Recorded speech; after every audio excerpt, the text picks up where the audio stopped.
പ്രിയപ്പെട്ടവരെ, ശനിയാഴ്ച നാടിന് സമർപ്പിക്കാൻ ഒരുങ്ങുന്ന അംഗനവാടിയാണിത്. ഈ അംഗനവാടിക്ക് ഒരു പ്രത്യേകതയുണ്ട്. കഴിഞ്ഞ തെരഞ്ഞെടുപ്പിൽ ഇവിടെ ജയിക്കുകയാണെങ്കിൽ കുട്ടികൾക്ക് ഒരു മികച്ച അംഗനവാടി യാഥാർത്ഥ്യമാക്കുമെന്നായിരുന്നു സ്ഥാനാർത്ഥിയുടെ പ്രഖ്യാപനം.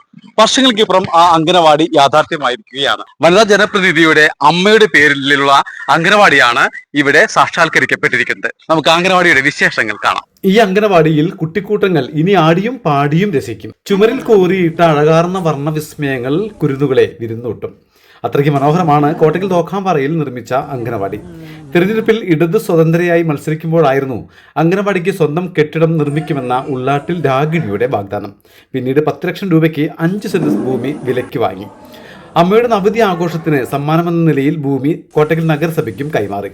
ശിലാസ്ഥാപനം നടക്കുന്നതിന് മുൻപായിരുന്നു മീനാക്ഷി കുട്ടി അമ്മയുടെ വിയോഗം. എന്റെ അമ്മയുടെ പേരിൽ ഭൂമി വാങ്ങി എന്റെ കുടുംബം MKR ഫൗണ്ടേഷൻ ഭൂമി വാങ്ങി മുനിസിപ്പാലിറ്റിക്ക് കൈമാറി.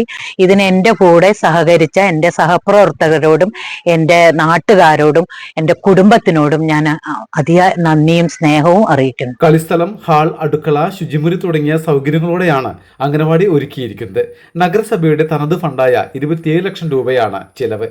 MKR ഫൗണ്ടേഷന്റെ കീഴിലുള്ള ബാക്കി ഭൂമിയിൽ കുട്ടികൾക്കായി മനോഹരമായ ഒരു പാർക്ക് നിർമ്മിക്കാനാണ് ഉള്ളാട്ടിൽ കുടുംബത്തിന്റെ അടുത്ത തീരുമാനം. അപ്പോൾ മറ്റൊരു വിശേഷമായി വീണ്ടും പരമേശ്വർ.